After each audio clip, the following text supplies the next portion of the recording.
Last time Ryan joined us, he was in his palatial man cave with 3 televisions in the background and these couches and theater seating and the whole. And today he comes to us from the bed swing on his lovely screened-in porch. It's just good to be Ryan Brown. What's up, my man? I'm great.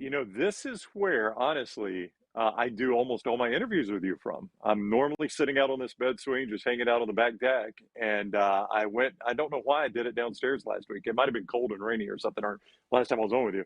So I was downstairs then, but I figured I would just give you the normal treatment. So this is it. You normally don't see it. You normally just hear it, but this is it. I attempted to do Paul Gallo hosts a morning show on SuperTalk Mississippi. It's a morning politics show. We do some news. And so around the Egg Bowl, I was on with him, I don't know, Monday or Tuesday of that week. It was the first day of Thanksgiving break. So kids were home. They were up. And I thought, you know what? I'll go in the backyard. Great setting. Paul's like, oh, what a beautiful setting in the back. And then one of the dogs gets out. And then somebody pulls up in the driveway. Dogs go crazy. He ends up having to hang up on me. We can't reconnect. It was just a complete disaster. So I do like the serenity of where you are. Let's go back to last Saturday, SEC championship game. Did you see that coming?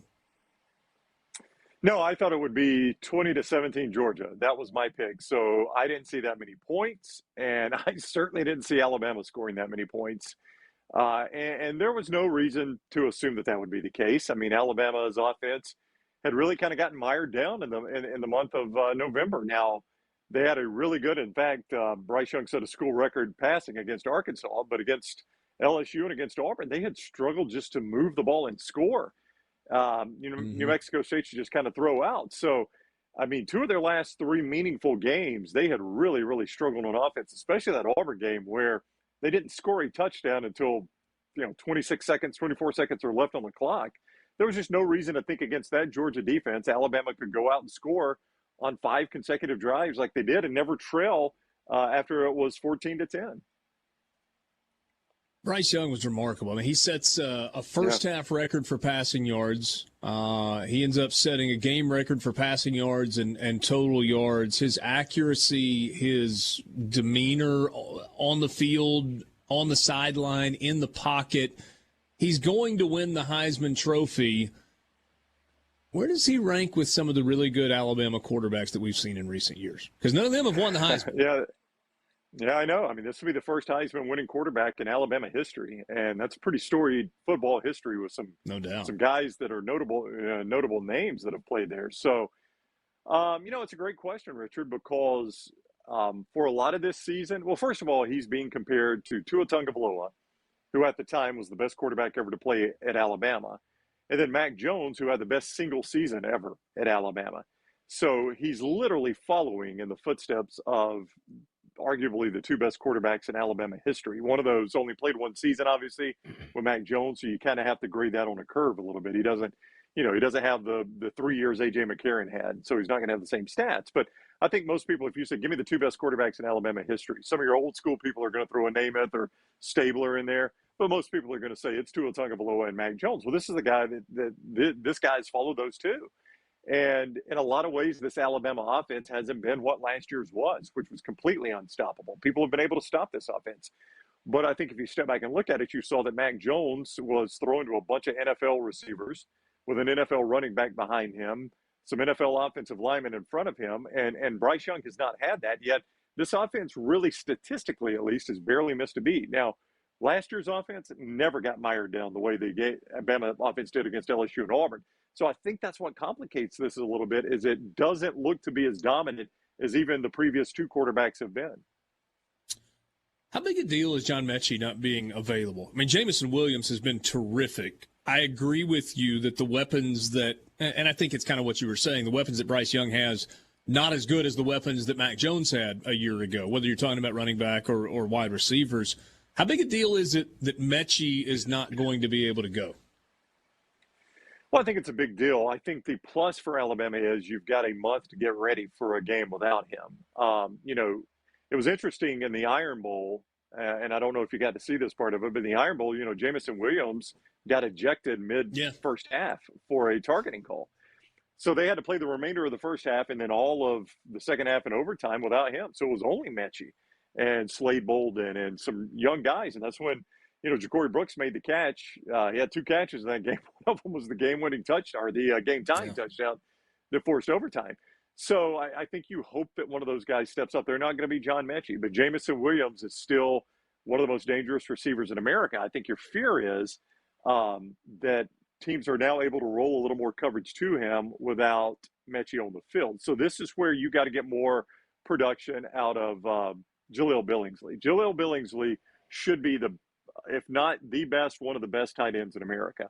And he's just not been real productive. In fact, this will blow your mind now. Had a drop in the championship game, didn't he? He did. But he also, Richard, he had 2 catches in the championship game. That was his first multi-catch game since the game you were standing on the sidelines of Bryant-Denny Stadium, Ole Miss. I have no recollection of that game. It didn't happen, right? Not aware of that of which you speak. There were a lot of 4th down conversions in that game, or at least attempted 4th down conversions.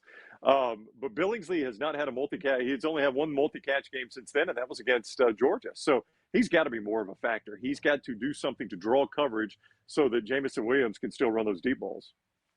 I know there are a lot of people that complain about bowl season, too many games, blah, blah, blah, blah. I feel like those are the same people that complain about SEC Media Days not being fun and complain about, everything. The free, just complain about everything. Yeah. With that said, I feel like the matchups this year, especially the matchups in the postseason involving SEC teams, are some of the most interesting that we've had in a long time. I mean, we get UCF and Florida in Tampa before Christmas. That's awesome. Yeah, I love the Auburn matchup in the Birmingham Bowl. I think that's going to be a great atmosphere. Yeah. The thing I've never understood about the people that complain about there being too many bowls is there is literally nobody holding a gun to your head making you watch them. Why would you complain that there are too many? Just don't watch it. I mean, if you think there only need to be 10 bowls, take the bowl schedule, pick your favorite 10 and watch those 10 and ignore the rest of them. Nobody's making you watch them. I've never understood, these are people that love football too. Oh, there's too many bowl games. You love football. Why would you not want more football? And if you don't want to watch it, don't watch it. I'm not going to watch every bowl, but I'm never going to complain that there are too many bowl games. In fact, I don't care if a 5-7 team goes to a bowl. What do I care? 6-6 is just such a low bar. Yeah, it's a low bar, but it's a bowl game. I mean, these are exhibition games at best anyway. I mean, I'm like you. I like some of the matchups. I think Birmingham got a great draw. Houston was in a conference championship game, and they're playing here in Birmingham. I love the Ole Miss Baylor matchup. I think that is a fascinating matchup. Really good defense, really up-tempo offense, good offense. I mean, I've never understood that argument. Just don't watch it. If you think there are too many, don't watch it.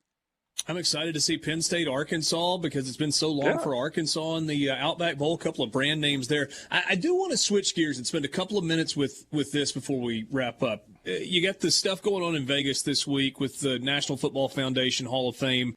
Moved it from New York because of, whatever. It felt like no holds barred with the commissioners yesterday. I'm sure you saw some of the quotes. I'm sure you guys talked about some of that this morning. This is a different Greg Sankey than we've gotten in years past. What's different? Why is it that he's willing to now let it fly? Well, I think he's emboldened by the fact that, and I don't think Greg would say this. In fact, Greg would, if you said this of him to him, he would try to shut this down. But I think he's emboldened by the fact that he knows his strong stance, which was very unpopular at a lot of times last year, probably saved the college football season.